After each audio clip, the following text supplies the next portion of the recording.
Welcome to a new video in my YouTube channel FAB, where I've been doing content for the Spanish community.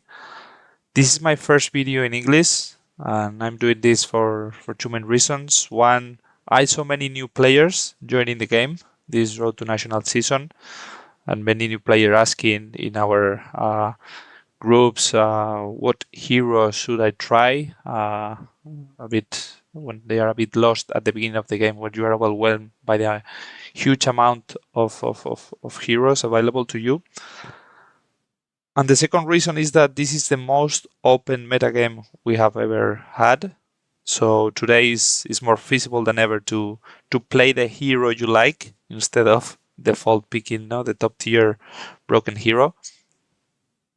I remember when I joined the game back in the fall of 2021 with Tales of Aria, that I was overwhelmed by the amount of heroes, and so I would have liked to simplify the decision making process on what hero should I try, and that's why I'm making this video where I'm trying to put all the heroes in this matrix and with two axes.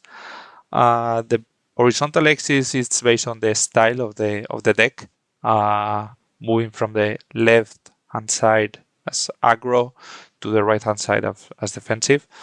The definition of this axis is pretty much the one that Arsenal Pass Yuha made in the draft series, where aggro typically you don't want to block, you want to keep as many hands as possible in your hands, because the value you can get for the cards in your hands are bigger using them as in attacking instead of defending, and the other way around with defensive decks. And in terms of the vertical axis, it's about the complexity of the different heroes, and this is more a subjective subjective measure based on your experience in other card games, in playing cards. But what I'm trying to explain here as what do I mean by easy deck or difficult deck is the amount of experience and repetitions you need with that deck to achieve a level, a proficiency of play that you don't feel embarrassed of yourself, and you know what to do, or mostly what you do. Typically a top pro player at peak performance, like Hamilton at Worlds 2022 with Icelander, or even, I don't know, Brody Spurlock with Azalea in the different battle hardens they won.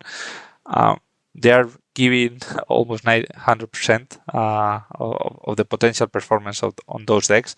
So if you are able to achieve over 80% of that performance, you can compete at your local scene. And for that, the key measure is how much effort should I put to achieve this 80% performance or over. And basically, there are decks that you may require 15, 20 games, and you already get what the deck is trying to do, and what are the main strategies you can try with the deck, what's the best use out of your cards, and so on. But with other decks, you need many more repetitions, because maybe they may have different plans for different against different heroes. So understanding all the intricacies and strategies you can use for each hero is more relevant. So in that case, you may need maybe 50, 60, 80 games. So in that sense, I would say that deck would be harder or more complex to play than the first one. So what I would try to do is to position all the heroes in Flesh and Blood in this metrics. Two disclaimers before doing so. One is this is not surgical precision here. This is based on my experience, and you may disagree, and I would move this hero 2 millimeters to the left or right. I'm also trying to display the hero in a way that is readable. So I'm trying to avoid putting overlapping heroes in the same position and so on. So it's more of an approximate way of putting the heroes. The second disclaimer is that heroes may have very different builds. So basically, I'm positioning them here based on the most popular builds today.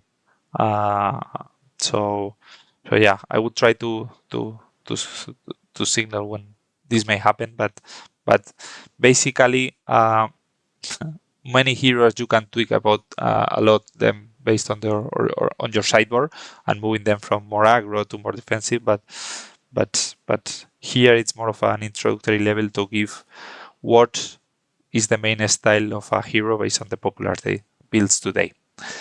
And based on that, we start with the aggro heroes. For that, if we start from the top, now the easier ones, FAB, KO. With FAB, normally you have very repetitive hands now where you attack for 3, swing your weapon for 3, Phoenix, and then Chain Ender, Lava Burst, and so. So that's typically your cards attack for 4 or more, for 3 or more, and block for 3 or less. Choose some of them, so you are incentivized to use them for attacking. In a similar way, and there is not many complex decisions here. Maybe the two significant ones is when to Arsenal to set up big turns, no? Art of War turns to unblock the defenses of the enemy, and maybe also when you are facing some on hits, no? When to block and what's the best way to block when you are forced to block in a deck that is not efficient blocking. In a similar way, KO defends better than FAB, but it's also similar in that sense. Instead of throwing 4 attacks of 3, it's 2 attacks of 6, and you get the extra value of 1 instead of the Phoenix with the might token, and your weapon is another Ember Blade now. For 2 pitch, you get to attack 3, typically with Go Again. More complex than those, I would say, in the mid pack is we have here Azalea, Dash, and Katsu. Katsu can be built more defensive and mid-rangey, given that you should block more until you have the combo that you want. But I'm thinking here more of a build that is more aggressive. With Azalea and Dash, here I'm thinking here on Dash Boost. For sure, Dash can be put in any data point in this spectrum, moving from that Dash Boost, very aggressive, to mid-range with some items, to very defensive 3 Frog Dash, or Slap Dash, which would be positioned in the right-hand side of the chart. And basically with Dash and Azalea, you have the fatigue problem, no? So you need to. It's more difficult to play those decks because if they are trying to block you out, you need to be conscious of your key cards in your deck, your pitch stack. When you, for example, with Azalea, when you blind flick versus not, the sequencing and so on. So those are aggros that are more difficult than FAB and KO. And then on the bottom, the two that I find more complex are Dash, IO, and Prism. Here you are putting the instant topic in action, no? Where knowing timing, the correct sequencing and timing is important, and the different interactions and the cards. With Dash IO, you also have the risk of fatiguing yourself, so you have the top card of your deck. So you have many different options and lines every turn. So mastering that, you need a lot of repetition with the deck. And current Prism, if I need to talk about Prism, the old one would be in the other side of the spectrum, with you building more tanky, with creating your auras and defending, and once you build your auras, if they attack you defend, and then your toys in the board swing for free, like with the old luminaries. And then if they take out your board, you have your hand to put pressure and build more board. Today's build, you need to choose. You don't have all luminaries to swing your auras for free. So either you will do more Iris and build a more defensive approach. Here, where I'm putting Prism as an aggro deck, is because current builds are more focused on the new luminaries and trying to heralds, red heralds per turn, trying to put pressure and keeping for card hands to put as much pressure as you can to gain value also from your hero ability to flip angels and create board. And even in Rob's Caton list that successfully won the Battle Hardened in Liverpool. Even against Guardians, you typically try to take the damage and trying to snowball with the vestige and bigger hand size to put as many elements in the board as possible to keep your opponent distracted, clearing the board instead of you. So that's why I put Prism here more on the aggro side. If we move to the other side of the chart, no, in the defensive combo, I'm putting here heroes like the Klobosen or Viserai, where today, now with the Klobosen, you are trying to get this end state with the singularity to help you win the game. So you are in survival mode until then. Similar case with Viserai and the builds that are trying to generate 50 or plus run chance, so you can end the game from there. And then moving to the grinders of the game, no? Decks that play mid-rangey and defensive and can block effectively, but also put some pressure with the cards that they keep in hand, typically low number of them. And here, in terms of complexity, on top we have the Guardians, where typically very good heroes to learn the fundamentals of Flesh and Blood, when to attack, when to defend, you know. Then at the similar level but more complex is typically more the Assassins, that it's less clear how to generate value with them, but there are ways. And then in the complex side we have Illusionist and Wizard, Dromai. That here I'm thinking more of a more defensive big dragon build, but can be built also more aggro or redline.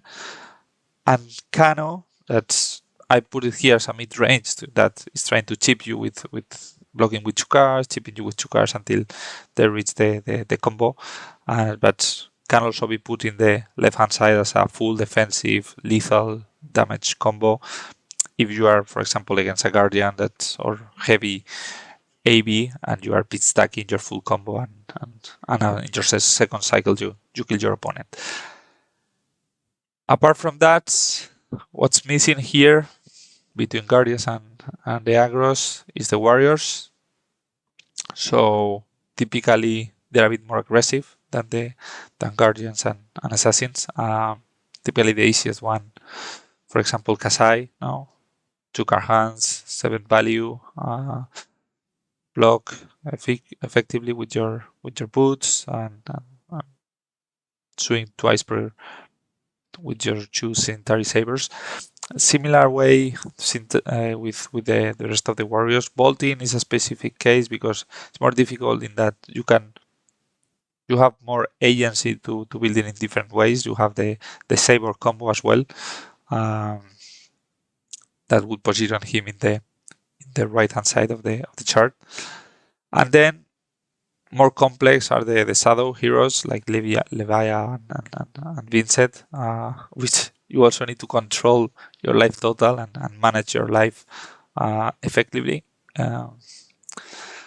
with the cards in your bunnies.